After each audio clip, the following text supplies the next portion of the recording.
नमस्कार, closing call में आपका स्वागत है। आपके साथ मैं हूं अभिषेक सत्यव्रतम और मेरे साथ हैं मेरे सहयोगी डिम्पी काला। तो बजट में विकास की गारंटी सुनिश्चित होगी, लेकिन बाजार में कमाई की गारंटी सुनिश्चित करेगा ईटीनॉस स्वदेश। कल दिन भर आपको सिर्फ ईटीनॉस स्वदेश देखना है और जम के कमाई करनी है शेयरों में। तमाम एक्सपर्ट्स जुड़ेंगे जो बजट के मायने आपको बताएंगे, शेयरों में ट्रेड समझाएंगे, निवेश के मौके बताएंगे, टैक्स की जो मायाजाल है उसको सुलझाएंगे। तो कोई भी कंफ्यूजन आपके मन में रहेगा नहीं, लेकिन उसके पहले आज बजट से पहले का आखिरी घंटा बाजार में और हम देख रहे हैं कि बाजार में अच्छी तेजी है। शुरुआत थोड़ी सी लैकलस्टर होती है और इसके बाद बाजार ने रफ्तार पकड़ी। 150 अंकों पर है निफ्टी और 650 अंक ऊपर इस वक्त निफ्टी बैंक कर रहा है कारोबार। आज फार्मा शेयरों से बहुत ही शानदार जोश मिल रहा है। डॉक्टर रेड्डीज, सन फार्मा, डिवीज लैब, सिप्ला, ये सारे के सारे शेयर आज निफ्टी के टॉप गेनर्स में शामिल हैं। अगर आप गिरने वाले शेयर को देखेंगे तो वहां पर ही कमजोरी धीरे धीरे कम हो रही है। निफ्टी के 50 में से सिर्फ इस वक्त 7 शेयर हैं जहां पर कमजोरी के साथ कारोबार हो रहा है। उसमें से नेस्ले, एशियन पेंट्स ये हरे निशान में अब आने की तैयारी भी कर रहे हैं। एलएनटी जहां पर गिरावट करीब 5.5% के आसपास थी, वो गिरावट लगी है 4% की। कमजोर नतीजे आए थे।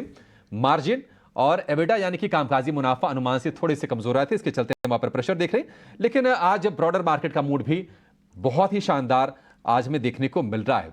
तो अगले 1 घंटे में तमाम एक्सपर्ट जुड़ेंगे जो आपको बेहतरीन कॉल्स देंगे, आपको बीटीएसटी ट्रेड भी सुझाएंगे। और कल बजट यानी कि 11 बजे जब निर्मला सीतारमण जी, देश के वित्त मंत्री, बजट भाषण जब ना शुरू करेंगी, उसके पहले तक पूरा का पूरा माहौल गर्म रहेगा और आपको एक से बढ़कर एक बेहतरीन ट्रेड्स मिलेंगे और इंडेक्स पर सटीक रणनीति भी। लेकिन आज जो रणनीति सटीक बैठी है वो है डिम्पी के, हमारे सहयोगी हमारे साथ जुड़े हुए। डिम्पी, आज फिर से चौके पे चौका, मौके पे मौका, आज फिर से जैसा कहा वैसा बाजार का हाल है। हाँ, कुछ वैसा ही हुआ। और अभिषेक, जैसे हम आपको सुबह भी बता रहे थे कि बैंक निफ्टी में ज़्यादा स्पार्क है, उसकी बड़ी वजह है कि जिस शेयर को तोड़ के आपने बैंक निफ्टी को नीचे लेके आए थे उसकी गिरावट अब कैप हो रही है। उसका नाम है HDFC। HDFC ने काफ़ी हेल्प किया आज बाजार को ऊपर टिकाए रखने में, बैंक निफ्टी को देने में। एक और पॉइंट भी है, देखिए बजट से पहले ना फेड का भी बयान चलेगा, आज शाम को आएगा, तो वो भी ना कहीं आपके बैंकिंग स्टॉक से आकर निर्भर रखता है। दूसरी बात, आज बैंक निफ्टी की वीकली एक्सपायरी है। तीसरी बात, पुट कॉल रेशियो के हिसाब से बैंक निफ्टी ज़्यादा सस्ता था निफ्टी के मुकाबले। चौथी बात, अगर वहाँ पे आप देखेंगे तो नेस्डेक के अंदर हल्का सा प्रेशर रहा, लेकिन वैसे सारी चीज़ें ठीक थी।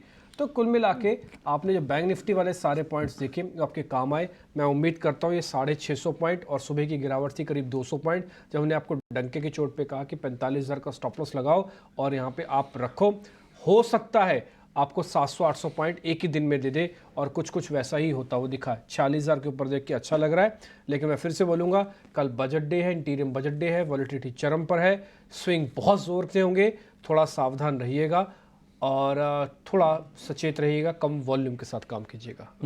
कम वॉल्यूम के साथ काम करना है, ये सबसे पते की बात। कई बार ना कम काम करना ज़्यादा फायदे की चीज़ होती है। तो ये बाजार में अभी एप्लीकेबल है और वॉलेटिलिटी बहुत है। मतलब जो कुछ हो रहा है ना, आप कह सकते हैं कि लगता है कि अप्रत्याशित हो रहा है। रिकवरी बहुत तेज आ रही है, फॉल उतना ही स्टीप हो रहा है। और वो शेयर जिन्हें आमतौर पर बहुत स्टेबल माना जाता है, उसमें आप इस तरह के मूव्स देख रहे हैं। आप रिलायंस को देखिए, आपने कैसे मूव्स देखे। आप HDFC बैंक को देख लीजिए, किस तरह के मूव्स आए थे। LNT जिसको कि बहुत ही स्टेबल काउंटर माना जाता है और कहीं ना कहीं ये बजट का प्ले भी है, कैपिटल गुड्स में, इंफ्रा में, लेकिन नतीजे थोड़े से कमजोर आए, थोड़े से मिस हुए। एबिटा पर और मार्जिन के मोर्चे पर शेयर की आज हमने पिटाई देखी, करीब 4% टूटकर अब ये 3500 रुपए के नीचे कारोबार कर रहा है। तो जरा चर्चा को आगे बढ़ाते हैं, अपने एक्सपर्ट्स को भी शामिल कर लेते हैं और ये समझते हैं कि बाजार में क्या इस वक्त इंडेक्स में कोई ट्रेड बनता है, ये भी जानेंगे। और आपके लिए बेहतरीन ट्रेडिंग कॉल्स भी इंतजार कर रहे हैं, बस थोड़ी देर में वो भी लेकर आएंगे। लेकिन स्वागत कर लेते हैं अपने एक्सपर्ट्स का। जय पटेल हमारे साथ हैं और कुणाल परार भी हमारे साथ हैं। जय और कुणाल, आप दोनों का बहुत शुक्रिया, स्वागत है ईटीनॉस स्वदेश पर। कुणाल जी, शुरुआत आपसे करना चाहेंगे। आज शुरुआत जहां पर हुई, रिकवरी बहुत अच्छी हमने आज निफ्टी में देखी है। इस वक्त 150 अंकों के आसपास की तेजी, 21,700 के आसपास का बाजार है। कुणाल जी, आपको कैसा लग रहा है इंडेक्स? और आज सिर्फ इंडेक्स पर एक प्लेन वाला व्यू नहीं चाहिए, आप बजट से लिंक करके दीजिए कि अगर किसी को सौदे लेने हैं तो कल 11 बजे से पहले तक की क्या रणनीति बना के चलें? वेल अभिषेक जी एंड डिम्पी जी, सबसे पहले गुड आफ्टरनून एंड यस, कल बजट दिन है। वॉलेटिलिटी एक चरम सीमा पे होगी एंड मोस्टली इलेक्शन वाला ईयर है, सो कहीं ना कहीं कुछ बजट में कुछ अच्छा अनाउंस होने होगा, इसके भी चांसेस है एंड मार्केट रिएक्ट भी कर सकता है एंड मोस्टली 78 to 80% प्रोबेबिलिटीज है कि पॉजिटिव साइड ही रिएक्ट करे। अभी फिलहाल निफ्टी 21,680 690 के अराउंड है एंड अगर मैं स्पेसिफिकली अगर निफ्टी की बात करूं तो मेरा जो व्यू है अभिषेक जी, वो यहाँ से भी अभी भी लॉन्ग पोजीशन बना के चलने का है। मुझे लग रहा है कि 22,000 तक के भी लेवल हमें निफ्टी में देखने को मिल सकते हैं। अगर मैं इमीडिएट टारगेट की बात करूं तो अभी 21,687 के अराउंड है। अगर मैं इमीडिएट टारगेट की बात करूं तो 21,830 21,830 तक के लेवल भी कल के दिन में निफ्टी हमें दिखा सकती है। और आपने जो ये स्पेसिफिकली 11 बजे तक का मुहूर्त हमें दिया है, मुझे लग रहा है कि उसी टाइम में ये लेवल भी टच हो सकते हैं। तो मैं तो यहाँ तक कहूंगा कि अगर खरीदारी करके चलना है, लॉन्ग पोजिशन इनिशिएट करना है, तो जो निफ्टी है स्पॉट में अकॉर्डिंग मैं अभी लेवल बता रहा हूँ कि 21,600 का हम यहाँ पे एसएल मेंटेन करके चलेंगे। पहला टारगेट 21,820 का है और जैसे ही ये क्रॉस करता है 22,000 तक के भी लेवल हमें निफ्टी दिखाने में सक्षम है। तो व्यू निफ्टी में तो पॉजिटिव साइड का ही है एंड इस अकॉर्डिंग जो व्यू है, दो स्टॉक भी है जहां पे मुझे अच्छी खासी मोमेंटम लग रही है। नाउ ये दोनों stock out of the league है, यानी कि बजट वाले स्टॉक नहीं है, लेकिन प्योर टेक्निकल बेस पे है। सबसे पहला स्टॉक है पीईएल अगर इस लेवल पे देखने जाए तो तकरीबन 911 912 के अराउंड स्टॉक ट्रेड कर रहा है। खरीदारी करके चलने की सलाह है। 880 के एसएल के साथ टारगेट की बात कर लेते हैं तो 935 का पहला टारगेट है और जैसे ही ब्रेक होता है 970 का दूसरा टारगेट भी हमें इसमें देखने को मिल सकता है। यानी आप कह सकते हो कि 7 to 7.5% का रिटर्न हमें मिन टाइम में ये स्टॉक दिखा सकता है। और दूसरा जो स्टॉक है वो है आरती इंडस्ट्रीज। अच्छी खासी मोमेंटम आज के दिन में हमें देखने को मिल रही है। खरीदारी करके चलने की सलाह है। 630 का हम यहाँ पे एसएल मेंटेन करके चलेंगे। टारगेट की बात कर लेते हैं तो पहला जो टारगेट हमें यहाँ पे देखने को मिल सकता है वो 680 का है और जैसे ही 680 ब्रेक होता है दूसरा टारगेट 715 तक का भी स्टॉक हमें मिन टाइम में दिखा सकता है। तो पीईएल और आरटी इंडस्ट्रीज दोनों खरीदारी करके चलने की सलाह है। कमल एंटरप्राइजेज और आरती इंडस्ट्रीज, ये दो खरीदारी की सलाह है कुणाल जी की तरफ से। और टारगेट्स ठीक ठाक हैं, मतलब पिरामिड एंटरप्राइजेज में बढ़िया टारगेट्स के साथ। इस बीच डाबर के नतीजा आपकी स्क्रीन पर और आय 7% बढ़ी है, 3,255 करोड़ रुपए का फिगर आया है ईयर ऑन ईयर। बाकी आंकड़ों का इंतजार है कि मुनाफे के फिगर्स कैसे आते हैं, वॉल्यूम ग्रोथ कैसे निकल के आती है और बाद में मैनेजमेंट की कमेंट्री क्या है, खासतौर से ग्रामीण ग्रोथ को लेकर, वो इंपॉर्टेंट रहेगी। लेकिन स्टॉक है दिन की ऊपरी स्तर पर। जय, डाबर बताइए क्या करना है अभी। गुड आफ्टरनून निपी जी, good afternoon Abhishek ji. Definitely Dabur एक बॉटम से लेके अभी तक ऊपर के स्तर पर आ रहा है। मुझे लग रहा है यहाँ पर एक बाउंस बैक के लिए ये स्टॉक को ले सकते हैं। डेफिनेटली मुझे लग रहा है अराउंड हम देखें तो 546 के अराउंड के लेवल के लिए छोटा सा टारगेट है, बिकॉज ये स्टॉक काफी ज्यादा नहीं चलता। बट 546 तक के लेवल तक मुझे लग रहा है पहला एक अप मूव आ सकता है ये स्टॉक में और 550 का एक हर्डल डेफिनेटली यहाँ पर विजिबल है। थोड़ा मुझे लग रहा है ये स्टॉक को आप अवॉइड भी कर सकते हो या फिर छोटा इंटरडे पर्सपेक्टिव के लिए इस स्टॉक को प्ले कर सकते हो। ठीक है, इंट्राडे के लिए करना है तो ठीक है, रिजल्ट्स के हिसाब से करना है तो ठीक है, छोड़ना है तो आप छोड़ भी सकते हो। एक काम करते हैं, कुणाल जी ने अपनी कॉल्स दे दी हैं आरती इंडस्ट्रीज और साथ ही पिरामल है। एक बार जय अपने आप ट्रेडिंग कॉल्स दे देना। तो डिम्पी जी, मेरा ट्रेडिंग कॉल रहेगा बंधन बैंक पर। मैं थोड़ा बजट के स्टॉक से थोड़ा अभी अलग रहना चाहूंगा बिकॉज वहां पर वॉलेटिलिटी काफी होगी। तो बंधन बैंक एक बॉटम के लेवल से अभी ऊपर के स्तर पर आ रहा है। मुझे लग रहा है आज के दिन में एक अच्छा अप मूव दिखा है 2.5% का। 240 तक के टारगेट के लिए ये स्टॉक को ले सकते हैं। 236 वुड बी फर्स्ट टारगेट है, 240 वुड बी सेकंड टारगेट और 223 के स्टॉप लॉस के साथ ये स्टॉक को प्ले कर सकते हैं। मुझे लग रहा है ये स्टॉक काफी निचले लेवल से अभी वापस से ऊपर के लेवल पर आने का ट्राई करेगा और काफी बाउंस बैक के लिए ये स्टॉक को प्ले कर सकते हैं। दूसरा जो स्टॉक होगा वो रहेगा टाटा कम्युनिकेशन पर। टाटा कम्युनिकेशन की बात करें तो डेली चार्ट पर एक काफी अच्छा पैटर्न यहाँ पर विजिबल है। एक स्ट्रॉन्ग सपोर्ट के साथ ये स्टॉक चल रहा है। 100 डे मूविंग एवरेज के वहां पर अभी रुक के रखा हुआ है और आरएसआई की तरफ से एक पॉजिटिव डाइवर्जेंस की और एक रुख आ रहा है। तो मुझे लग रहा है इस स्टॉक में एक अपसाइड मोमेंटम के लिए प्ले कर सकते हैं। काफी टाइम से एक्यूमुलेशन जोन में था। 1790 का टारगेट लेके ये स्टॉक में ट्रेड ले सकते हैं। 1695 का स्टॉप लॉस रखना होगा। सो दोनों स्टॉक थोड़े बजट के एरिया के वहां से अलग हो गए और सपोर्ट जोन के वहां से बाउंस बैक की एक्सपेक्टेशन के लिए दोनों स्टॉक की बाय रिकमेंडेशन। सर आपकी तरफ से, और साथ ही टाटा कॉम आप शेयर गिनवा रहे हैं ठीक है। आरती इंडस्ट्रीज़ ऑलरेडी मैंने लिख रखा है।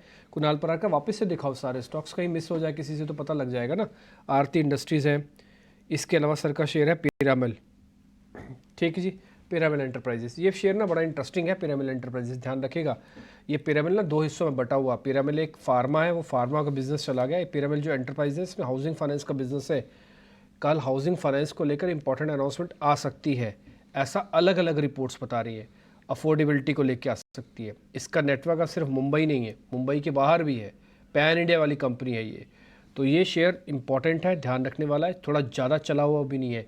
एक महीने का डायरेक्ट टारगेट, एक महीने का चार्ट दिखाओगे पिरामिल एंटरप्राइज का, महीने का दिखाओ और ईयर का भी दिखाना। Piramal enterprises 1 month and 1 year दोनों का चार्ट एक बार दिखाओ पिरामिल का, तो आपको थोड़ा और क्लियर होगा। ये 1 मंथ बिल्कुल नहीं चला, अब दिखाओ 1 ईयर 8% चला, तो एक एफडी रेट के बराबर चला हुआ है। जबकि बाजार एक साल में आप देखो कहाँ से कहाँ पहुँच गया, कब क्या शानदार रिटर्न्स आपको मिले। तो आप थोड़ा सा इसमें ध्यान रखिएगा। ये शेयर अच्छे से बिल्कुल तैयार है। डन, आगे बढ़ें, कुछ और ट्रेड पकड़ने की कोशिश करें जहाँ पर थोड़ा आज मोमेंटम है मार्केट के अंदर। एक बात करते हैं शुरू एचडीएफसी से।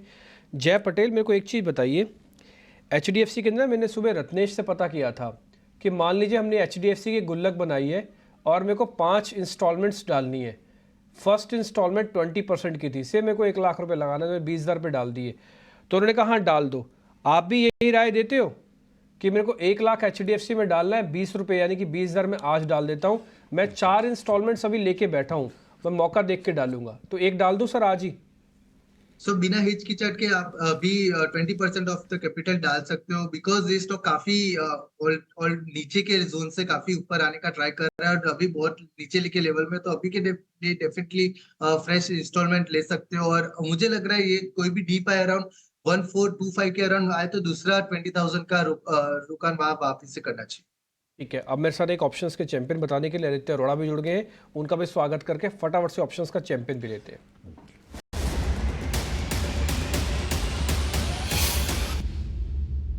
कई बार ऑप्शंस का चैंपियन लेते समय आपको कॉन्फिडेंस आता होगा, लेकिन बजट से पहले भी क्या कॉन्फिडेंस हाई है? एक बार पहले आदित्य से पता कर लेते हैं। आदित्य, बजट से पहले कॉन्फिडेंस हाई है?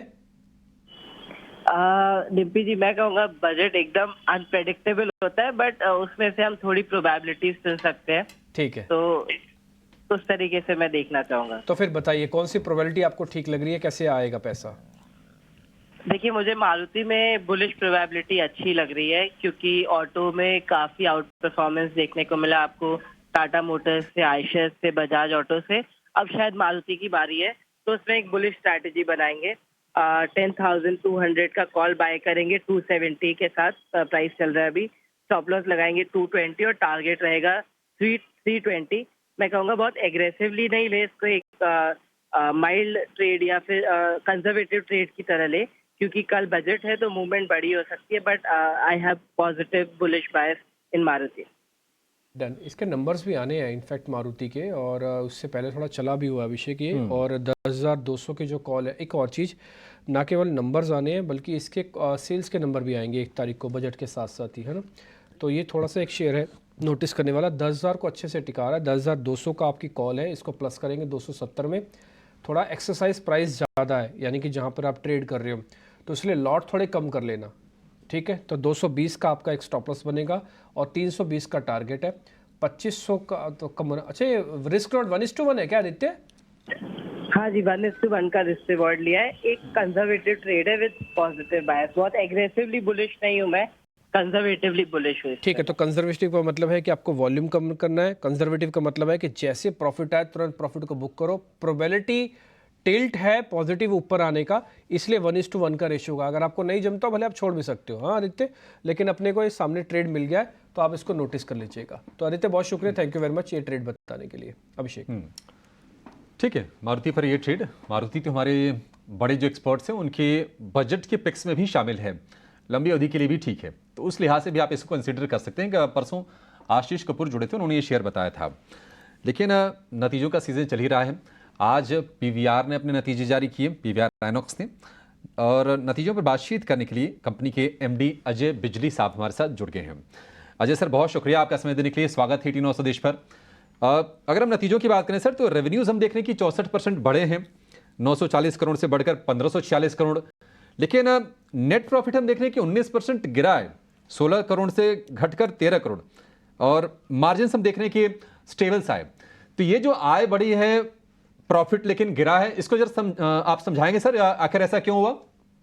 एक्चुअली नितिन सूद ने भी ज्वाइन करना था, आप जरा इनको सर वो ज्वाइन हो रहे हैं। अजय सर वो एक बार ज्वाइन हो रहे हैं, थोड़ा टेक्निकल इशू था, अभी उनको ज्वाइन कर रहे हैं। हाँ। तो जैसे ही ज्वाइन हो जाएंगे उनको भी हम कनेक्ट कर लेंगे सर। सर आप चाहे तो फाइनेंशियल्स पे अगर आपके पास है अपने नंबर्स वगैरह तो आप बता सकते हैं सर उस पर।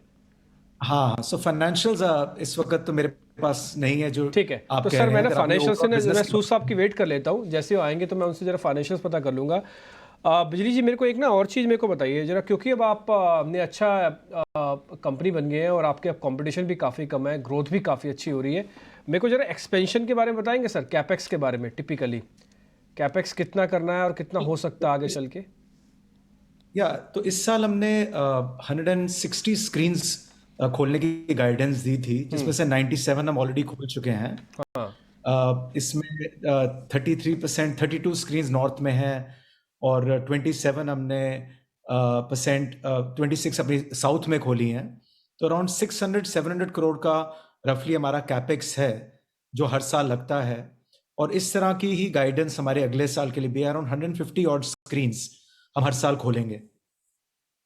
अजय जी एक बताइए, सैटेलाइट मॉडल आप कैसे फॉलो करेंगे, ये कैसे फॉलो होगा और इसका क्या मतलब है? अगर थोड़ा मेरे को आप इसके बारे में डिटेल दे पाएं तो। नहीं, एसेट लाइट मॉडल तो ये होता है कि जो जितने हमारे डेवलपर्स हैं जिनके साथ हम लीज डील करते हैं, मेनली तो हमारा लीज मॉडल ही है, रेंटल मॉडल ही है, जैसे किसी भी रिटेल कंपनी का होता है। और वो कई बार उनसे कंट्रीब्यूशन मिलती है जिससे हमारा पर स्क्रीन कॉस्ट फिर कम हो जाता है। ये एक एसेट मॉडल है, और कई ऐसे प्रॉपर्टीज हमने मैनेजमेंट पे भी करी हैं। अराउंड 24 प्रॉपर्टीज इस साल हमने मैनेजमेंट पे करी हैं, और वो भी हम आगे करना चाहते हैं कि मोर एंड मोर जैसे होटल कंपनीज करती हैं मैनेजमेंट मॉडल पे, तो हम भी मैनेजमेंट मॉडल पे आगे करेंगे, बिकॉज अब ब्रांड एस्टैब्लिश हो चुका है। और ज़रूरी नहीं है कि हर बार ही हम ग्रोथ सिर्फ कैपिटल से ही करें, और काफ़ी इन टीयर 2 टीयर 3 में काफ़ी ऐसी अपॉर्चुनिटीज़ आ रही हैं जहां पर अब हम मैनेजमेंट मॉडल से करेंगे। अजय सर, एक और चीज़ आपसे समझना चाहेंगे, कोविड के बाद का जो दौर रहा ना, बड़ा चैलेंजिंग रहा। उसमें लोगों के माइंडसेट में भी चेंज हुआ, ओटीटी से कंपटीशन आया, आपने उस कंपटीशन से निपटने के लिए कुछ कुछ फैसले लिए, जैसे कि आपने फूड एंड बेवरेजेस जहां से मार्जिन अच्छे आते थे वहां पर ऑलमोस्ट 40% का कट लिया। आप ज़रा सर ये समझाइए कि क्या फिर से वो जो दिक्कतें थी लोगों के माइंडसेट चेंज वाली, या फिर सिनेमा हॉल्स में नहीं आने वाली, क्या उससे पूरी तरह से आप बाहर आ गए हैं, और मार्जिन इंप्रूव करने के लिए अब आप क्या करने जा रहे हैं? नहीं, एक्चुअली 2 साल हो गए सिनेमा खुले हुए, और मतलब जब कोविड था वो एक ऐसा टाइम था कि लोगों के पास कोई चॉइस ही नहीं थी, तभी वो कंटेंट कंज्यूम कर रहे थे घर पे। और उस वक्त मूवीज के थिएट्रिकल मूवीज और ओटीटी मूवीज के अंदर गैप भी नहीं था। तो पहली चीज तो ये है कि 8 वीक्स का अब गैप आ गया है। तो अगर 12th फेल भी देखनी है, या आपने अभी जैसे सैम बहादुर आई थी, यहाँ भी फाइटर चल रही है, तो आपको 8 वीक्स वेट करना पड़ेगा।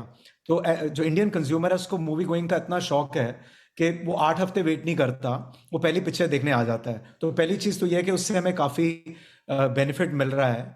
तो वो ओटीटी का जो कंपटीशन की बात हो रही है, वो टीवी शोज जो है वो मेनली लोग ओटीटी पे देखते हैं। बड़ी पिक्चर, नई पिक्चर देखने के लिए फिर भी बाहर आते हैं। और जो आपने बात करी एफएनबी की, इनफैक्ट हमारा एफएनबी का रेवेन्यू तो काफी बड़ा है। हमारा 133 9 मंथ्स में ही हमारा एसपीए जिसे हम कहते हैं स्पेंड पर head is 133, which is 11% more than last year. Last year was 120। वो जो आप 99 रुपीज की ऑफर की बात कर रहे हैं, वो सिर्फ मंडे टू थर्सडे की ऑफर है। वो भी, उसमें भी काफी कंडीशंस हैं। वो उसी कस्टमर के लिए हैं जो वीकेंड पे नहीं आता, और जिसको सिर्फ टाइम मिलता है वीकडे पे देखने के लिए। तो ये कोई थ्रू आउट ऑफर नहीं है जो हम डिस्काउंट कर रहे हैं। हमारा एफएनबी रेवेन्यू काफी अच्छी तरीके से बढ़ रहा है। टिकट भी हमारा 14% से बढ़ा है, और हमारा एफएनबी रेवेन्यू भी 11% से बढ़ा है। आपके को पार्टनर नितिन सूद भी हमारे साथ जुड़ गए हैं। सूद साहब, बस जो मेरे सहयोगी का क्वेश्चन था अभिषेक का कि प्रॉफिटेबिलिटी मार्जिन्स पे थोड़ा थोड़ा मार्जिन्स रिमेन्स द सेम है, प्रॉफिटेबिलिटी में थोड़ा सा डाउन आया है। सर वजह मेरे को बता पाएंगे? आप अगर पिछले साल के नंबर से कंपेयर कर रहे हैं तो वो नंबर स्ट्रिक्टली कंपेरेबल नहीं है, क्योंकि हमारा मर्जर कंक्लूड हुआ था फरवरी में आइनॉक्स के साथ। तो for benefit of all investors हम परफॉर्मा फाइनेंशियल्स पब्लिश करते हैं, जिसमें पूरे रेवेन्यू और अर्निंग्स के नंबर पब्लिश करते हैं लास्ट ईयर से कंपैरिजन में। अगर आप देखेंगे इस क्वार्टर में हमारे रिपोर्टेड जो नंबर्स हैं, हमारा टोटल रेवेन्यू इस क्वार्टर में रहा है 1600 करोड़ और कंबाइंड एबिटा रहा है 531 करोड़ रिपोर्टेड बेसिस पे। और अगर आप इसी नंबर्स को कंपेयर करेंगे कंबाइंड पीवीआर और आइनॉक्स के नंबर से पिछले साल से, तो हमारा रेवेन्यू था 1481 करोड़ और कंबाइंड एबिटा था 484 करोड़। तो मार्जिन एबिटा लेवल पे बड़े हैं, और पैट लेवल पे भी अगर कंबाइंड बेसिस पे देखेंगे पीवीआर और आइनॉक्स के नतीजे, तो हमारा पैट पिछले साल नेगेटिव 24.5 करोड़ था, दोनों का पीवीआर और आइनॉक्स का मिला के, जो बढ़ के इस साल 12.8 करोड़ है कंबाइंड बेसिस पे। ठीक है नितिन जी, बहुत बहुत शुक्रिया, थैंक यू वेरी मच। थोड़ा आपको हम करेक्ट करते हुए लेट हो गए, लेकिन आपसे बातचीत करते उससे पहले अजय जी से हमने सारी डिटेल ले ली और उन्होंने बहुत अच्छे से हमको सारी चीज़ गाइड भी कर दी है। तो आई होप आप बुरा नहीं मानेंगे, अजय जी से हमने ऑलरेडी सारी डिटेल ले ली है। Thank you very much. जल्दी आपसे वापस मुलाकात होगी और इस बार थोड़ी एक्सटेंडेड होगा और आपको हम एक साथ ही जोड़ के करेंगे फिर बातचीत, तो फाइनेंशियल्स और एक्सपेंशन दोनों को एक साथ पता होगा। Thank you very much sir, बहुत शुक्रिया Nitin, and thank you Ajay sir, thank you very much for this, thank you. एक छोटा सा ब्रेक लेते हैं, तुरंत लौट रहे हैं।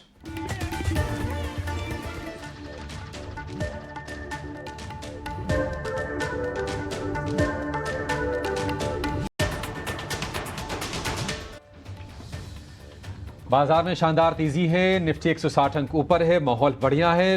बजट में जब हम जाएंगे तो ये गारंटी अब हो गई है कि हम तेजी के साथ आज बाजार को लेकर जाएंगे। कल की कल देखेंगे, बजट है, वॉलेटिलिटी होगी, क्या कुछ होगा नहीं पता, लेकिन ये जरूर है कि हम एक्सपर्ट्स के जरिए आपकी ऐसी रणनीति बना रहे हैं कि आप कम से कम सुरक्षित रहें और जहां पर कमाई के मौके बन रहे हैं वो हम आइडेंटिफाई करके आपको दे भी रहे हैं। एक और एक्सपर्ट का स्वागत कर लेते हैं। आशीष माहेश्वरी हमारे साथ जुड़ गए हैं ब्लू ओशन स्ट्रेटेजिक एडवाइजर से। आशीष जी, बहुत शुक्रिया आपका समय देने के लिए, स्वागत है आपका टी नौ स्वदेश पर। बाजार को अगर हम देखें आज तो कुछ ऐसे स्टॉक्स जिनको कुछ फायदे की खबर आ सकती है बजट में, वहां पर हम तेजी देख रहे हैं। अगर ईवी के लिए कुछ आता है, इलेक्ट्रिक व्हीकल्स के लिए, एक्साइड में आज हम देख रहे हैं कि 5.5% की अच्छी तेजी है और पिछले 3 सत्र से ये शेयर चल रहा है।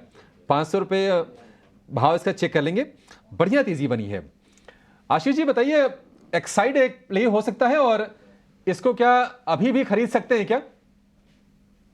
बजट और नो बजट, मेरा मानना है कि क्योंकि वोट ऑफ अकाउंट है तो कोई बहुत बड़े अनाउंसमेंट जैसा तो कुछ होने वाला नहीं है। बट क्योंकि पीएम का एक मीटिंग है ऑटोमोबाइल कंपनीज के टॉप एग्जीक्यूटिव्स के साथ में, तो उसके कारण से एक नई डायरेक्शन मिलने की उम्मीद है, या नए शॉप्स आएंगे, या जैसा आपके चैनल पे ही न्यूज ब्रेक हुआ था कि पीएलआई भी यहाँ पे auto and auto ancillary sector में आ सकता है। तो ये सारे जो डेवलपमेंट है उसके कारण से हमें एक अट्रैक्शन देखने को मिल रहा है स्टॉक्स में। तो इनफैक्ट एक्साइड भी एक अच्छा बेहतरीन पिक है, क्योंकि जहाँ यदि ईवी या ऑटोमोबाइल का सेल बढ़ेगा तो बिल्कुल एक्साइड को उसमें डायरेक्ट बेनिफिट रहने वाला है, तो बिल्कुल बाय किया जा सकता है इसलिए। ठीक है, एक्साइड को खरीद सकते हैं, लेकिन प्रश्न एक ये भी उठता है कि अंतरिम बजट के दिन बाजार की चाल कैसी रही है। पिछले जो अंतरिम बजट्स आए हैं उस दिन बाजार ने कैसा रिएक्शन दिया है, जरा डेटा को समझते हैं, आंकड़ों के खेल को जरा समझते हैं और आपके सामने चीज़ों को, फैक्ट्स को रखते हैं। डिब्बी, आप तो ना जाने कितने बजट, मतलब बहुत 15 बजट हो गए, 15 से ज़्यादा हो गए होंगे। अगर आप उसमें इंटरिम को जोड़ देंगे, वोटर अकाउंट को जोड़ देंगे, फुल बजट को जोड़ देंगे, तो 20 एक बजट आपके भी हो गए और करीब उससे 1-2 कम या फिर उतने मेरे भी हो गए। ये बताइए कि किस तरह की चाल आती है इंटरिम बजट की, बात बताइए आप, चाल किस तरह की रहती है? देखिए, इंटीरियम बजट का हमने डाटा भी निकाला और हमने इनफैक्ट डाटा 98 से भी निकाला था, फिर हमने कहा कि बने 2004 से करो, तो एक बार प्लेट आएगी उस सामने तो उससे थोड़ा आपको आइडिया लग जाएगा। अच्छा, एक बात ना, मैं आपको ये सारी डाटा बताऊं उससे पहले जरा आशीष महेश्वरी जी को जरा स्क्रीन पे 1 मिनट के लिए दिखाइए, ये डाटा को भी रखिएगा और मेरे को भी दिखाइए, आशीष जी को भी दिखाइए। आशीष सर, पहले तो बहुत शुक्रिया, थैंक यू वेरी मच, आज आपने टाइम निकाला है। आशीष सर, आज ना 31 तारीख है, आज आप ईटीन और स्वदेश पे हो ना, अभी आपको थोड़ी देर में ना हमारी गेस्ट कोऑर्डिनेटर फ़ोन करेगी, आप जब ब्रेक पे होंगे ना फ़ोन उठा लेना, वो आपको कल के लिए बुक कर रही है और मैं ऑन एयर ही आपसे बुकिंग ले रहा हूँ सर। आप कल अपना समय ज़रूर दोगे, ये मैं पीछे पीछे वाला गेम ही नहीं है सर, सामने सामने पूछ रहा हूँ। आप ना भी नहीं कर पाओगे शर्मा शर्मी में, मेरे को मालूम है। तो इसलिए सर मैंने आपसे सामने ही पूछ लिया, आप कल हमारे साथ हो 1 तारीख को। सर थोड़ा समय दीजिएगा, आगे पीछे जब भी आपका कंफर्ट होगा आप ज़रूर हमारे को टाइम दीजिएगा। अब अभिषेक जो आपने क्वेश्चन पूछा है कि भाई इंटीरियम बजट के अंदर कैसा रहता है, आपको 2 हिस्सों में चेक करना है। प्लेट लेके आओ वापस से, पहले के 2 साल ऊपर के अलग छोड़ देना, नीचे के 2 साल अलग छोड़ देना। आपको मेरे बिना बताए कहानी समझ में आ जाएगी मैं क्या कहना चाहता हूँ। ये सरकार अपने आप में काफ़ी डायनामिक है, ये बजट की वेट ही नहीं करती, ये बजट से पहले ही बहुत सारी अनाउंसमेंट्स करनी है और इसमें बिलीव भी करती है और थोड़ा एग्जीक्यूशन भी फास्ट है। यानी कि पॉलिसीज़ बनी तो 1.5-2 महीने के अंदर काम भी शुरू हो गया और पता लगा 1.5-2 साल के अंदर काम हो भी गया। तो वो पॉलिसी ख़राब अच्छी वो सब डिबेटेबल इशू हो सकते हैं, लेकिन काम बहुत फास्ट होता है। इसलिए आप देखो 14 और 19 का जो इंटीरियम बजट है, बजट के दिन वाली चाल 1% भी नहीं है, 1 हफ्ते के बाद चाल करीब 1 से 1.5-2% तक में लिमिट हो गई। 1 हफ्ते पहले की चाल कुछ भी नहीं है, 1% भी है। लेकिन आप जैसे 4 और 9 देखोगे, यानी कि मोदी सरकार से जो पहली वाली सरकारें थी, वो बजट में बहुत इंपॉर्टेंस रखती थी। उस समय बजट पे ज़्यादा अनाउंसमेंट होती थी, इसलिए मार्केट भी ज़्यादा रिएक्ट करता था। उससे पहले आप देखो बजट वाले दिन 3-3% के स्विंग आते थे, हफ्ते में 6-6% के स्विंग है, बाद वाले हफ्ते में भी 4 से 6% के स्विंग है। ये सारा भी अगर आप जोड़ दोगे ना डाटा जो हमने 2014 और 19 का रखा है, तो 2004 और 2009 की एक दिन के बराबर भी नहीं बनता। तो आप इसी से अंदाजा लगा लीजिए कि इंटीरियम बजट में। और एक और चीज़ इसमें भाई आपको मैं एफआईज का नंबर मैंने लिखा नहीं है मैं, लेकिन आपको बता दूं एफआईज भी 24% लॉन्ग पोजीशंस पे बैठे हैं, वो भी पार्टिसिपेट नहीं कर रहे इस समय बजट के अंदर, वो एक्चुअली देखना चाहते हैं। और थोड़ा इलेक्शन वाला ईयर भी है, शायद थोड़ा डिले इफेक्ट के साथ आए या डिले इफेक्ट के साथ बाहर भी जाएँ, तो इसलिए ये इंटीरियम बजट के अंदर वॉलिटिलिटी चरम पे रहेगी, बट नेट में हो सकता है आपको कुछ खास ना मिले, इसलिए सावधान रहें। इंडेक्स ऑप्शंस के जो राइटर हैं वो बहुत बड़ा पैसा बना सकते हैं, इंडेक्स को बायर करने वाले यानी कि सीधा कॉल पुट बाय करने वाले पैसा गंवा सकते हैं। सावधान, leave the market book the profit वाले कंसेप्ट पे काम करना, थोड़ा सावधान। डिब्बे 14 और 19 के बीच में एक चीज हुई थी, जीएसटी बीचों बीच 17 में। हाँ, तो उसमें भी काफी हद तक नहीं, उसमें आप जीएसटी बोल सकते हो, आप उसमें नोटबंदी बोल सकते हो, सरकार की मेगा और पॉलिसीज। आपको अच्छा मैं एक और एग्जांपल बता दूं, मैंने आज दिन में बताया, देश के प्रधानमंत्री रामलला की प्राण प्रतिष्ठा पे गए, उन्होंने 24 घंटे नहीं लिया, उसके बाद ये कह दिया कि हम सोलर पैनल आप 1 करोड़ घरों पे लगाओ। 1 करोड़ घरों पे कितना फर्क था, 22 तारीख को हुआ, आज 1 तारीख को आपको बजट देना। 8 दिन के बाद भी तो अनाउंसमेंट हो सकती थी कि सरकार कह रही है कि हम 1 करोड़ सोलर पैनल लगाएंगे, 8 दिन भी नहीं रुके, लेकिन 8 दिन पहले बता दिया। बट हम मान के चल रहे हैं डिम्पी कि ये जो बजट होगा ना, ये एक तरह से फुल बजट ही होगा, मतलब इंटेंट सरकार अपना दिखा देगी, बाद में प्रोपोर्शनेट बेसिस पर ये ना आशीष सर को बहुत अच्छे से बता पाएंगे। आशीष सर, आप भी यही मान के चलते हो कि सेम गवर्नमेंट रिपीट हो रही है? अगर ये सेम गवर्नमेंट रिपीट हो रही है तो फिर फुल फ्लैज और इंटीरियम क्या, फिर तो फुल फ्लैज ही माने, पार्ट 1 और पार्ट 2 हो जाएगा बस। हाँ, मैं आपकी बात से सहमत हूँ, पार्ट 1 और पार्ट 2 हो जाएगा, क्योंकि जो डेवलपमेंट चल रहे हैं अभी INDIA ब्लॉक में, ऐसा लगता नहीं कि कोई बहुत सीरियस कंपटीशन प्रेजेंट गवर्नमेंट को वो लोग दे पाएंगे। इसके अलावा आपने ओवरऑल भी आप देखिए, चाहे किसी भी स्टेट में जाए, जो डेवलपमेंट की एक लहर है वो सारी स्टेट्स में आई हुई है। तो आपके पास में करंट गवर्नमेंट से नाखुश होने के रीजन चाहिए कि आप या तो आपकी इनकम ना बढ़ाओ, या क्या इनकम कम हुआ हो, या आपको बहुत महंगाई लग रही हो। इनफैक्ट मैं इतना ग्लोबली ट्रेवल करता हूँ, मैं देखता हूँ कि दुनिया भर में सभी तरफ इतना हालत खराब है, और इंडियन मार्केट जो है, और या इंडियन हमारी लिविंग कंडीशंस है, वो नहीं, वो काफी इम्प्रूवमेंट आ रहा है। तो मुझे नहीं लगता है जब तक आप डिससेटिस्फाइड हो कोई बहुत ज्यादा, तब तक आप दूसरी पार्टी को वोट देना चाहोगे। ठीक है, बिल्कुल सही बात है। और पार्ट 1 पार्ट 2 वैसे मान के चलेंगे, और जो भी एलोकेशन आएगा, तो कहते हैं ना कि 3 महीने के लिए जब तक नई सरकार नहीं बन जाती है, अप्रैल मई जून, प्रोपोर्शनेट बेसिस पर आनुपातिक रूप से वो एलोकेशन उस पीरियड के लिए हो जाएगा। आमतौर पर यही होता है अगर इंटरिम बजट में ऐलान किए जाते हैं तो। लेकिन डिब्बी, आपने कहा कि वोलेटिलिटी खूब होगी, और ये होती भी है, मतलब बजट है कुछ, तो कहते हैं ना कि मौका होता है दस्तूर भी होता है। तो अगर हम वोलेटिलिटी की बात करें तो निफ्टी की रेंज क्या रही है अमूमन बजट वाले दिन? मैं अब थोड़ा रेंज तो मैं नहीं बताऊंगा, लेकिन वो परसेंटेज में बता देता हूँ वोलेटिलिटी कैसी होती है। हाँ। तो आपको भी मैंने ग्राफिक्स भेजा, आप भी जरा नोटिस कीजिएगा, अभी दर्शकों के सामने नहीं आ पाएगा तो इसलिए मेरे को थोड़ा गौर से सुन लीजिएगा। मैं 30 सेकंड में आपको ये कंप्लीट कर दूंगा। 2021 के अंदर करीब 5% की वॉलिटिलिटी थी इंडेक्स के अंदर। इंडेक्स की बात बता रहा हूँ, शेयर की नहीं बता रहा, इंडेक्स की बात बता रहा हूँ। 5% की वॉलिटिलिटी थी करीब करीब। 2022 के अंदर वो 1.5% हुई, लेकिन 2023 के अंदर वो फ्लैट हो गई। एक्चुअली बजट रीडिंग होने में, बजट के फाइन ट्यून्स पढ़ने के बाद इम्पैक्ट ज़्यादा हुआ, तो इसलिए बजट वाले 2021 और 2022 के चरम पे थे और 2020 में भी थी। और आपको ध्यान है 2020 हम कोविड वाले इस ईयर से भी निकल रहे थे, तो उस समय तो ठीक थी, लेकिन धीरे धीरे जैसे हम नॉर्मल हो जाते हैं ना, ये वॉलिटिलिटी कम हो जाती है। जैसे मैंने अभी आपको चार्ट में भी दिखाया टेबल बना के, और 2023 का भी बेस्ट एग्जाम्पल है। तो मेरे को ऐसा लगता है कि वॉलिटिलिटी के हिसाब से थोड़ा ध्यान रखना चाहिए। निर्मला मैम के जो बजट है 2019 से शुरू हुए थे, उसके बाद से वॉलिटिलिटी थोड़ी बड़ी है। उससे पहले थी बट थोड़ी कम थी, जब पीयूष गोयल जी मिनिस्टर हुआ करते थे, उससे पहले अरुण जेटली भी थे, तो उस समय थोड़ी कम थी। ठीक है, ठीक है। निफ्टी पर व्यू और 200 पॉइंट हो गया पर निफ्टी 200 पॉइंटों पर डबल सेंचुरी लगाकर, मतलब पूरे मूड में बाजार भी है। हाँ। जो भी हो रहा है दम लगा के हो रहा है, रिकवरी गजब की आ रही है, तेजी दम लगा के हो रही है। गिरता बाजार भी तो वो शैलो वाला मामला है ही नहीं, ऐसा नहीं कि हल्का फुल्का कुछ हो, नहीं, शेक हो रहा है पूरा। और 21,725 पर इस वक्त निफ्टी है। कुणाल, आपसे जानना चाहेंगे जरा फार्मा की अगर आप हम तस्वीर देखेंगे तो आज निफ्टी की मजबूती में इनका बढ़िया हाथ है। डॉक्टर रेड्डीज, सन फार्मा, डीवीज ये चल रहे हैं। आपसे मैं वायदा कहिए दूसरे शेयर पर, इनके अलावा मैं राय जानना चाहूंगा। आप चेक कीजिए सिंजीन को, 2 दिन से लगातार बढ़िया तेजी दिखा रहा है। क्या अभी भी इसमें स्टीम बाकी है सिंजीन में? शेख जी, यस, स्टीम बाकी है। वैसे अगर देखने जाए तो ब्रेकआउट लेवल तो 715 का 715 का ही था, उसके बाद 35 रुपये और मोमेंटम हमें ऊपर में देखने को मिल गई है। लेकिन यस, प्रेजेंट लेवल से भी मुझे और भी अच्छी खासी मोमेंटम ऊपर की तरफ देखने को मिल रही है। मैं कहूंगा कि प्रेजेंट लेवल से अगर खरीदारी करके चलना है तो खरीदारी करके चल सकते हैं। 749 पे अराउंड स्टॉक है, बाय करिए आप। लोअर लेवल पे हमारा जो एसएल आएगा वो हम एसएल यहाँ पे रखेंगे 700 अराउंड। एसएल थोड़ा सा बड़ा आएगा क्योंकि ब्रेकआउट के बाद भी स्टॉक ने अच्छे खासे मोमेंटम दे दी है।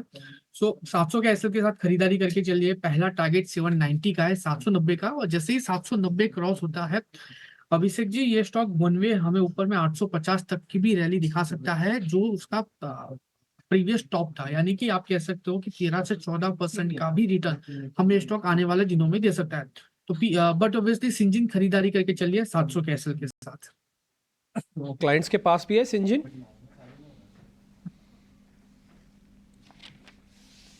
कुणाल, सुन पा रहे? आपके क्लाइंट्स के पास भी है सिंजिन? बिल्कुल नहीं सर, अभी तो हमने दिया नहीं है। आपने पूछा और हमने राय दी है। बहुत बढ़िया, इसलिए मैं पूछ रहा था कि आपने क्लाइंट्स को दे रखा है तो फिर ठीक है, नहीं दिया है तो आप इस शेयर को जरूर ध्यान से रखना, क्योंकि अब आप 12-13% का रिटर्न बोल रहे हो और ये रिटर्न सबको मिलना चाहिए, आपके क्लाइंट्स को भी और हमारे व्यूअर्स को, दोनों को ही। ठीक है सर, डन। जय पटेल, 2 शेयर मैं आपके सामने रखूँ, दोनों कल सरकारी कंपनीज हैं, लेकिन ये बहुत तेज़ी से मूव करेंगे अगर इनके फेवर में कुछ भी आ गया तो, और लोग तो बैठे हैं इनको खरीदने के लिए। पहला शेयर है SCC, हिंदुस्तान कंस्ट्रक्शन कंपनी, और दूसरा शेयर है MTNL। 12% ऐसे नहीं तेज हो रहा है ये, पता नहीं इसको कुछ हवा लग रही है, क्या हो रहा है। दूसरा MTNL भी दिखाओ स्क्रीन पे, MTNL, यस ये भी दिखाओ, 14% है सर। ठीक बजट से पहले हो रहा है सर, देखना जरा कितनी दम है, कितनी स्ट्रेंथ है। इंसिडेंटली आज हम यहाँ पर भी थोड़ी हवा जैसा कुछ दिख रहा है, क्योंकि कुछ क्लाइंट्स कंटिन्यूसली HCC और MTNL के बारे में ही आज पूछ रहे थे। सो मे बी कुछ होगा, I don't know, but overall मुझे लग रहा है ये स्टॉक्स अभी बिकॉज ऑफ गवर्नमेंट जो अभी पॉलिसीज ला रही है, इवन गवर्नमेंट स्टॉक्स ऐसे चल रहे हैं, तो कुछ लोग काफी इंटरेस्टिंगली गवर्नमेंट कंपनीज ही बाय कर रहे हैं। तो उसमें से जो चीज ज्यादा नहीं चली वहां पर एक वैल्यू इन्वेस्टिंग के काइंड ऑफ फाइंड करने के ट्राई कर रहे होंगे। HCC आई वुड बिलीव के on a daily and weekly chart देखने जाए तो काफी ऊपर के स्तर पर है, और RSI भी काफी 90 के अराउंड है। बट मंथली चार्ट पर देखने जाए तो यहाँ पर मुझे लग रहा है काफी स्ट्रॉन्ग ब्रेकआउट आया है।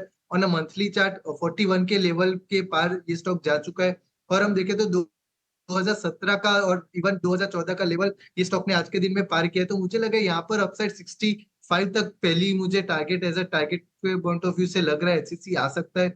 इवन MTNL ऐसे फंडामेंटली कंपनी में ज्यादा कुछ है नहीं, बट फिर भी यहाँ पर हम देखें मंथली चार्ट पर तो भी यहाँ पर एक 200 डे का मूविंग एवरेज को पार करके ये स्टॉक चल रहा है। सो मुझे लग रहा है यहाँ पर भी काफी अच्छा मोमेंटम आ सकता है। अराउंड 49 को लेवल के पार करने के बाद यहाँ 71 के लेवल तक मुझे लग रहा है मूव जा सकता है।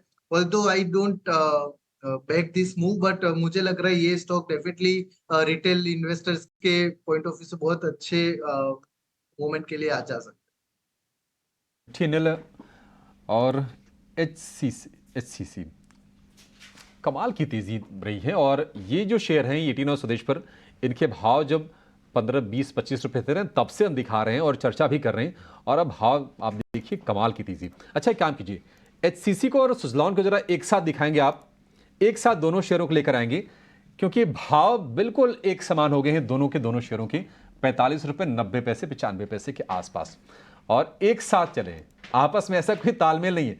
लेकिन जो छोटे साइज के जो शेयर रहे हैं वहां पर हमने इस तरह की चाल देखी है। आप IFCI को देखिए, अब 60 रुपए के ऊपर जाकर वो शेयर कारोबार कर रहा है। ET Now स्वदेश पर आपको बताया गया था। MTNL आप भाव देखिए 45 रुपए 90 पैसे। डिम्पी आप भी देखिए, हाँ बिल्कुल 45 रुपए 90 पैसे दोनों के भाव हो गए। कमाल की तेजी रही है। और आप देखिए IFCI में आज भी 10% की तेजी है, और लगातार ये शेयर भी दौड़ रहा है। देखते देखते महीने भर में ये 30-32 रुपए से 61-62 रुपए के आसपास का शेयर हो गया है। आगे बढ़ेंगे और नतीजों की जरा बातचीत कर लेते हैं। जुबलेंट फूड के दरअसल नतीजा भी आए हैं, और मुनाफा 18% घटा है, 66 करोड़ साल दर साल आधार पर, लेकिन शेयर ऊपर है। सेम स्टोर सेल्स ग्रोथ जरा इसको देखेंगे और मार्जिन को चेक करेंगे। एबिडा हालांकि 2.25% घटा है, 280 करोड़ रुपए। Same store sales growth indicator होता है, जो भी FMCG कंपनीज होती हैं खासतौर से QSR स्पेस में, उनके लिए बढ़िया इंडिकेटर होता है। मार्जिन पर भी थोड़ा सा प्रेशर है। जुबलेंट फूड आप जरा चेक कीजिए कुणाल जी, क्या सलाह देंगे आप? वेल, जुबिलेंट फूड की इस लेवल पर अगर मैं डिस्कशन करूं, जिस हिसाब से स्टॉक अभी ट्रेड कर रहा है, मेरा व्यू थोड़ा साइडवेज है। स्टॉक एक कंटिन्यूअसली ऊपर के लेवल पे देखने जाए तो 100 EM में एज अ रेजिस्टेंस फेस कर रहा है, तो मैं अभी इसको बाय करके चलने की सलाह नहीं दूंगा। अगर स्टॉक 530 के ऊपर अगर सस्टेन होता है तभी हम इसमें खरीदारी करके चलेंगे, तो उसके बाद स्टॉक हमें ऊपर में 566 और उसके बाद 588 तक के भी लेवल ऐसा टारगेट दिखा सकता है। तो फिलहाल उसको अवॉइड कीजिए, 530 के ऊपर ही यहाँ पे हम पोजीशन बना के चलेंगे। रुपए के ऊपर ही आपको पोजीशन बनाने की सलाह है। फटाफट केन्स के नतीजों की बात करते हैं। केन्स टेक की नतीजे मजबूत रहे हैं। आय में 76% का उछाल है केन्स टेक में, और मुनाफे की बात करें तो ऑलमोस्ट डबल 98% का। बेहतरीन नतीजे कैसे आए हैं, आगे ग्रोथ के लिए कंपनी क्या कुछ कर रही है, इस पर बातचीत करते हैं। हमारे साथ जुड़ गए हैं कंपनी के होल टाइम डायरेक्टर और CFO जयराम संपत। मिस्टर संपत, बहुत शुक्रिया आपका समय देने के लिए। स्वागत है ET Now स्वदेश पर। सर, बेहद दमदार नतीजे, बताइए सर इसके पीछे वजह क्या रही, कहां से पुश मिला नतीजों को? एक तो है हमारे ऑर्डर बुक में जो ग्रोथ हो रहा था, मैं पहले से बता रहा था कि वो हमारे जो मंथली सेल्स है उससे ज़्यादा ऑर्डर बुक का इनफ्लो है। अभी भी करीब 277 या कुछ करोड़ का ऑर्डर इनफ्लो रहता है, एंड सो उसकी वजह से हमारा जो सेल्स का जो प्रेशर रहता है वो थोड़ा हाई रहता है। एंड आप देखिए तो अभी करीब 38,000 करोड़ का ऑर्डर है हमारे पास, एंड अगले क्वार्टर में भी हमको अच्छा एग्जीक्यूशन के लिए चांसेस हैं, बिकॉज सभी जो भी ऑर्डर्स हैं वो पूरे हाथ में हैं हमारे पास। सो इसका एक ही रीज़न है, वो है इम्पोर्ट सब्स्टिट्यूशन, एंड ऑल्सो जो बाहर से हम लोग पहले इंपोर्ट करते थे वो सब अभी इंडिया में बनना चालू हो गया। हर एक सेक्टर में आप देखा जाए तो आपको ये लगेगा कि इंडियन कंपनी सब डूइंग, इसीलिए हमारा एक्सपोर्ट बिजनेस उतना ज़्यादा ग्रो नहीं कर रहा है जितना हमारा डोमेस्टिक बिजनेस ग्रो कर रहा है। और इम्पोर्ट सब्स्टिट्यूशन मेन रीज़न है, और दूसरा रीज़न है कि कंजम्पशन भी ज़्यादा हो रहा है हर एक सेक्टर में। और इंडस्ट्रियल सेक्टर हमेशा जो है, एक कोई भी इकोनॉमी का डेवलपमेंट होता है तो उसका लीडिंग इन्वेस्टमेंट जो है इंडस्ट्रियल सेक्टर में जाता है। और इसका अल्टीमेटली 1-1.5 साल के बाद आपके कंज्यूमर सेक्टर्स में भी इफेक्ट आएगा। तो हमारा main driver is industrial sectors, जो काफ़ी इन्वेस्टमेंट चल रहा है एक्चुअली। आप कोई भी ले लीजिए, इंडस्ट्रियल ले लीजिए, automotive, aerospace, defence, railway, IT, IoT, medical, सभी जगह काफ़ी बुलिशनेस है इन टर्म्स ऑफ बिजनेस। सो इसकी वजह से ये सब आप देख रहे हैं। ठीक है संपत जी, एक छोटा सा सवाल है कि इस समय ऑर्डर बुक क्या है और आगे की कोई गाइडेंस आप देना चाहते हैं, आपके क्लाइंट्स वगैरह की थोड़ी डिटेल? जी, सो अभी जो हमारे पास जो 3800 करोड़ का जो ऑर्डर बुक है उसमें आप देखा जाए तो सिमिलर टू जो हमारा परफॉर्मेंस है वैसा ही रहेगा। लेकिन हमारे जो अगले साल स्पेशली FY25 में प्राइमरीली यदि आप अभी से 12 महीने का आगे ले लेंगे तो आपको एरोस्पेस इलेक्ट्रॉनिक्स में काफ़ी इम्प्रूवमेंट रहेगा, रेलवे इलेक्ट्रॉनिक्स में काफ़ी इम्प्रूवमेंट रहेगा। Of course, IT sector is an upcoming sector. Industrial is a very strong sector for us. So अभी जो है ऑटोमोटिव में 30% है, इंडस्ट्रियल ईवी में अबाउट 44% है, रेलवे 11% आई थिंक, एंड आपका जो एरोस्पेस हो गया 3% है, बट एरोस्पेस तो 3 से 8 हो सकता है percent in terms of contribution. Railway भी 11 से 15 हो सकता है, क्योंकि ये दो सेक्टर हमारे लिए काफ़ी इंपॉर्टेंट इसीलिए है कि काफ़ी वैल्यू अक्रूइंग सेक्टर्स हैं, इसमें प्रॉफिटेबिलिटी भी ज़्यादा है, and also we have better strength, competitive strength in दोनों सेक्टर्स में। और सो हम जो अभी जो ऑर्डर बुक है वो it is similarly coloured as our current business, but और एडिशनल ऑर्डर्स जो आ रहे हैं वो रेलवे, एरोस्पेस एंड डिफेंस, थोड़ा बहुत मेडिकल में और आईटी में आ रहे हैं। ठीक है मिस्टर संपत, बहुत शुक्रिया आपका समय देने के लिए और हमसे बातचीत करने के लिए। इस बीच सुंदरम फाइनेंस के नतीजे आ गए हैं और मुनाफे में ठीक ठाक जंप है, 58% के आसपास की 102 करोड़ रुपए का फिगर आया है ईयर ऑन ईयर बेसिस पर। शेयर 1% ऊपर है। आशीष जरा चेक करेंगे सुंदरम फाइनेंस किस तरह कंपनी है और क्या सलाह देंगे आप निवेशकों को?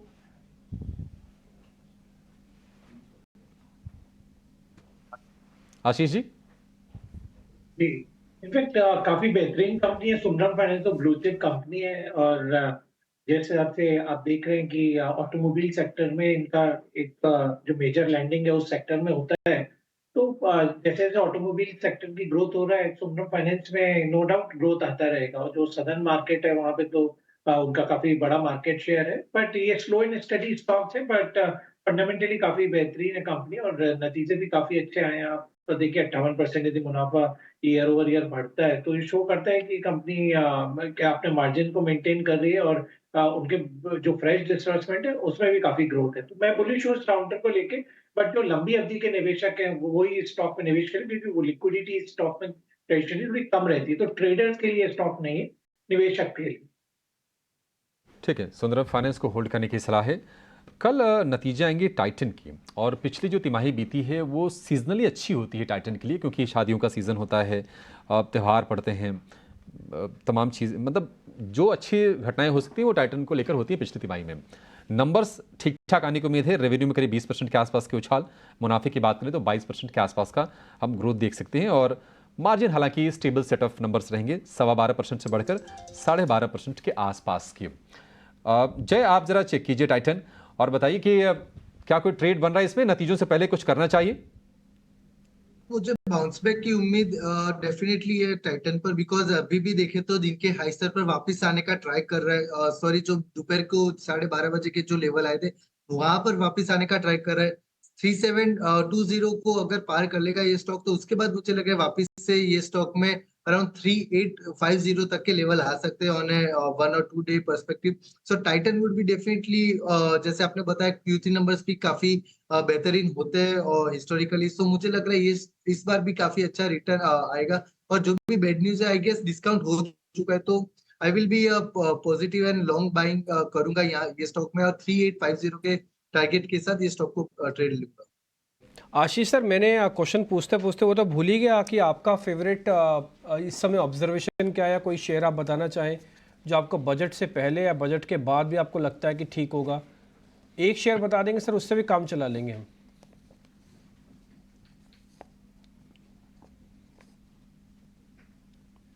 आशीष जी, आवाज़ आ रही है? अच्छा, मुझसे सवाल है? हाँ सर, आपसे ही ये क्वेश्चन मैं कह रहा था कि बजट की कुछ रीडिंग वगैरह हो आपकी कुछ थीम की, तो कोई एक शेयर उसमें से बता पाएंगे आप?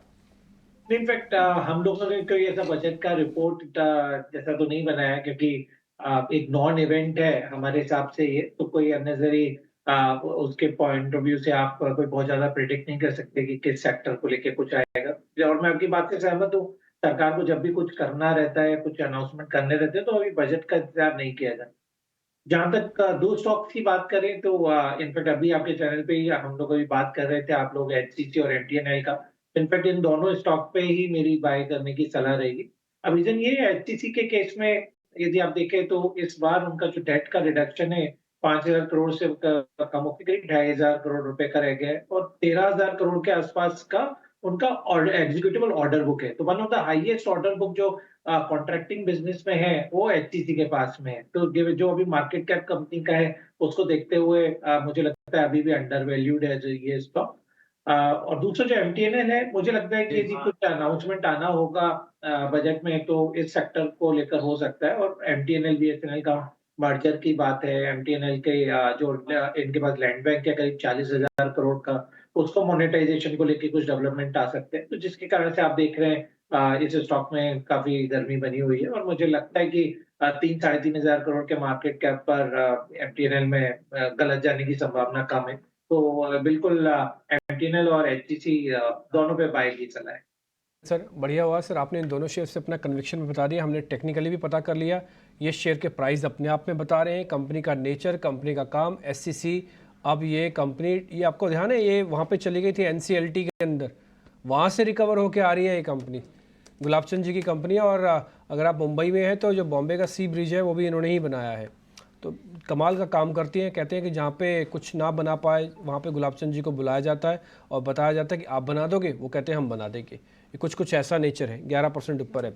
एक शेयर और पता करते हैं, एनएलसी इंडिया। एक बार ज़रा चेक करेंगे जय आप, एनएलसी इंडिया ये मैं होल्ड करके रखूँ बजट से पहले भी? एनएलसी इंडिया डेफिनेटली एक अच्छी कंपनी मुझे आते हुए दिख रही है। बजट में भी मुझे लग रहा है ये स्टॉक में काफी मोमेंटम आ सकता है ऊपर के लेवल्स पर। 280 के टारगेट के तौर पर मैं पहला टारगेट रख रहा हूँ short term basis. Volatile move आ सकता है ये स्टॉक में और काफी मुझे लग रहा है ये स्टॉक को इवन लंबे पर्सपेक्टिव के लिए भी रखे तो अच्छे रिटर्न्स आ सकते हैं, क्योंकि ये गवर्नमेंट का फोकस माइनिंग कंपनीज पर थोड़ा ज्यादा है। तो ये स्टॉक काफी बेहतर रहेगा होल्डिंग के लिए। और इवन राउंडिंग बॉटम का भी ये स्टॉक ने ऑलमोस्ट फिनिशिंग दिया हुआ है, तो ये स्टॉक को अपसाइड टारगेट के लिए डेफिनेटली होल्ड करके चल सकते हैं। एक शेयर मेरे को जरा कुणाल से पता करना है। कुणाल, डिफेंस को लेकर बजट में भी बात होगी। देखो कोई भी अपना डिफेंस का बजट नहीं घटाता, तो ये बात तो तय है कि डिफेंस का बजट बढ़ के ही आएगा। लेकिन हाँ, किसकी कंपनी में कितने झोली में कितनी चीज़ें गिरने जा रही हैं वो बहुत इंपॉर्टेंट है। पारस डिफेंस क्या ब्रेकआउट कैंडिडेट है क्या? एक बार जरा चेक कर लेना। वेल 808 के अराउंड स्टॉक ट्रेड कर रहा है और यस आपने सही कहा, ब्रेकआउट कैंडिडेट है। स्टॉक ने ऑलरेडी ब्रेकआउट दे दिया हुआ है 793 795 के लेवल पे। मेरा व्यू ये स्टॉक में प्रेजेंट लेवल से खरीदारी करके चलने का ही है। अभी स्टॉक 808 के अराउंड ट्रेड कर रहा है, आप खरीदारी करके चलिए।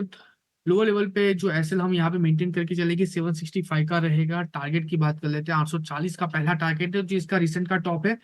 और जैसे ही 840 क्रॉस करेगा ये 895 टू 900 के लेवल भी अचीव कर सकता है, यानी कि अगेन 10 से 11% की मूवमेंट स्टॉक हमें देने के लिए रेडी है। तो 765 के एसएल के साथ पारस डिफेंस प्रेजेंट लेवल से खरीदारी करके चलने की सलाह है। पारस डिफेंस को खरीदने की सलाह है। अभी हम चर्चा कर रहे थे एससीसी की, कंस्ट्रक्शन वाली कंपनी। और कंस्ट्रक्शन वाली कंपनी, इंफ्रा वाली कंपनीज ये फोकस में रहती हैं बजट के दिन, और हमने दौड़ देखी भी है। आज अब चूंकि बजट का दिन कल है, अब आखिरी 5 मिनट से भी कम का समय रह गया है। आप चाहे एनसीसी देखिए, एनबीसीसी देखिए, पीएनसी इंफ्राटेक देखिए, ये सारे के सारे शेयर ना इंट्राडे में रिकवर डे हाई के आसपास अभी ये क्लोजिंग देने की तैयारी में है। बहुत बड़े मूव्स नहीं, 2-2% के आसपास की तेजी है। जय, 1-2 शेयर आपके रडार पर इसमें से कुछ आ रहे हैं क्या? अभी अभिषेक जी अभी देखने जाए तो 5 मिनट में आईआरएफसी में एक अच्छा मूव आ रहा है, कंटिन्यूसली बाइंग आ रही है आईआरएफसी पर। तो मेरा व्यू रहेगा ये स्टॉक को बाय करके चल सकते हैं। इवन बीटीएसटी के लिए भी स्टॉक को कंटिन्यूसली बाय कर सकते हैं। और मुझे लग रहा है कल के दिन में रेलवे के लिए कुछ ना कुछ मार्गदर्शन आएगा, तो 185 के टारगेट के लिए आईआरएफसी को डेफिनेटली प्ले कर सकते हैं। इवन पावर ग्रिड और इवन पावर ग्रिड का भी अभी पिछले 5 मिनट में एक मूव आया है, बाइंग आ रही है, वॉल्यूम के साथ बाइंग आ रही है। तो यहाँ पर भी अच्छा मोमेंटम आ सकता है।